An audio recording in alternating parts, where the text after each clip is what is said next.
क्या हाल है दोस्तों। आज हम कक्षा 10 की जो हमारी लेसन नंबर 3 चल रहा है उसकी एक्सरसाइज 3.2 तो कंप्लीट हो चुकी है और हम जो एक्सरसाइज कराएंगे यहाँ पे 3.3 शुरू कराएंगे जो कि विलोपन विधि पे आधारित है। ठीक है दोस्तों, मैं समझता हूँ आपको प्रतिस्थापन विधि अच्छी तरीके से समझ में आ गई होगी। अगर समझ में नहीं आई है तो मुझे कमेंट में जरूर बताइएगा, मैं इस एक्सरसाइज को दोबारा करा दूंगा। ठीक है दोस्तों, तो उसको कंप्लीट कराने के बाद फिर मैं दोबारा आपको ये चीज सिखा सकता हूँ। ठीक है, और आज हम जो शुरू कराएंगे 3.3 शुरू कराएंगे जिसमें हमें विलोपन विधि से हल करना है। ठीक, तो 3.2 कंप्लीट होने के बाद जब 3.3 एक्सरसाइज आएगी तो उसमें दोनों चीज से पूछेगा, विलोपन विधि से भी पूछेगा और प्रतिस्थापन विधि से भी पूछेगा सवाल। तो विलोपन विधि जो है मैं आप यहाँ पे सिखाऊंगा और प्रतिस्थापन विधि मैं करके सिखा चुका हूँ, आपने कैसे की है। ठीक है, तो हम कौन सी करते हैं, ये वाली एक्सरसाइज करते हैं और 3.3 इसमें आपको मैं विलोपन विधि हल करके दिखाता हूँ। तो विलोपन विधि में हम क्या करते हैं, हमारे पास दो समीकरण होती है, उसमें हम क्या करते हैं x और y के मान दोनों समीकरण में इक्वल करते हैं यानी कि बराबर करते हैं, चिन्ह को चेंज करते हैं, उनको काट देते हैं, फिर x की या y की वैल्यू हम ज्ञात करते हैं। ठीक है दोस्तों, तो वीडियो बने रहेगा। आप मुझे जानते हैं, मेरा नाम है साकेत और आप देख रहे हैं मेरा चैनल साकेत वाला मैथ। चलिए शुरू करते हैं। तो यहाँ पर हमारे पास क्या है, अगर चैनल पर पहली बार आएगा तो चैनल को सब्सक्राइब जरूर किया करो।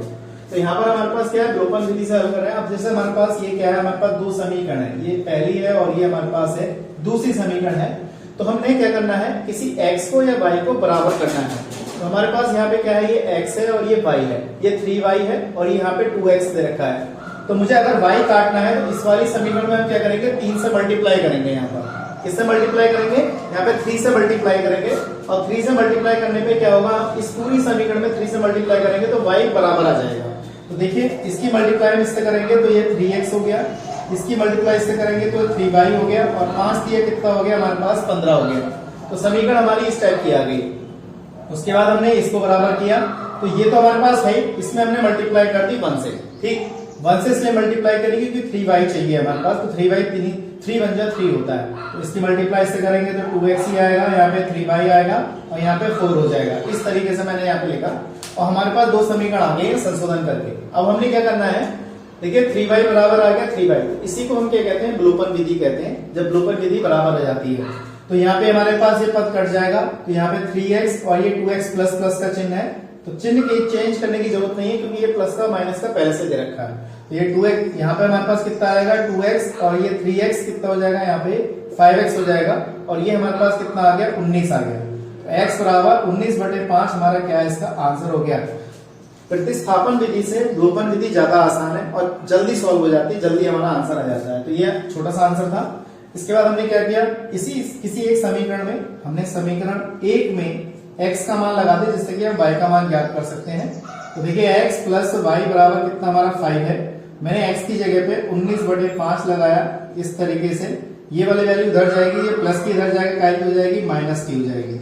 19/5 हो गया। तो y बराबर, इसमें आप एलसीएम ले सकते हैं, तो 5 एलसीएम आ गया, 5×5 = 25 माइनस का 19, तो कितना बचेगा हमारे पास यहाँ पे 6/5, तो y की वैल्यू आ गई। तो यही हमारा क्या था, विलोपन विधि था। इतना आसान तरीके से हुआ।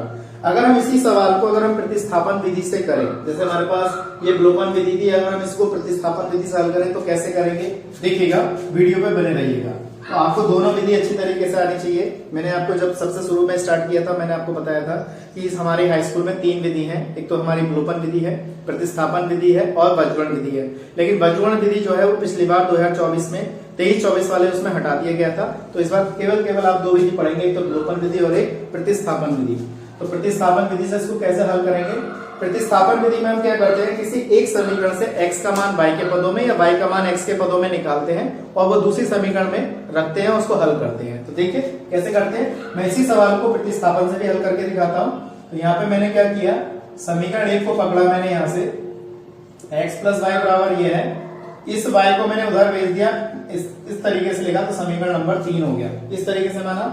अब ये समीकरण 3 जो है समीकरण 2 में लगा दो, तो यहाँ लिखेंगे हम समीकरण 2 से, तो ये हो जाएगा 2x माइनस 3y बराबर कितना 4 है।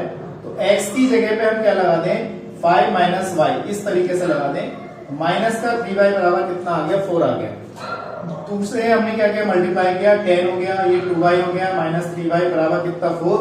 ये इस वाले 10 को हमने उधर भेज दिया, तो ये हमारा कितना हो जाएगा, ये 5y हो जाएगा 14 और ये 4 हो जाएगा, माइनस का कितना हो जाएगा, यहाँ पर 10 हो जाएगा। ठीक, ये प्लस की संख्या इधर जाएगी। तो ये 5 बाई माइनस का 6, माइनस से माइनस कैंसिल, और y का मान 6/5। देखिए y का मान हमारा यहाँ पे भी 6/5 आया और यहाँ पे भी 6/5 आया। अब हमें क्या करना है, x का मान ज्ञात करना है, तो हम क्या करेंगे, समीकरण 3 में लगा देते हैं। तो हम समीकरण 3 में इसका मान लगाते हैं, तो x बराबर 5 - y। x की वैल्यू हमने क्या की, ये वाली यहाँ पे लगा दी। तो x की वैल्यू देखिए हमारे पास कितनी है, हमें x की वैल्यू ज्ञात करनी है यहाँ पर। तो यहाँ देखो y की वैल्यू कितनी है, 5 माइनस y की वैल्यू कितनी है, 6 अपॉन हमारे पास 5 है। यहाँ पे 1 मान लेंगे एलसीएम, तो यहाँ पे एलसीएम कितना आ गया हमारे पास, 5 आ गया। 5 पंजे 25 माइनस का 6, तो ये आ गया 19/5। तो देखिए दोनों तरीके से आप आंसर सॉल्व कर सकते हैं। ये विलोपन विधि है और ये हमारी प्रतिस्थापन विधि है।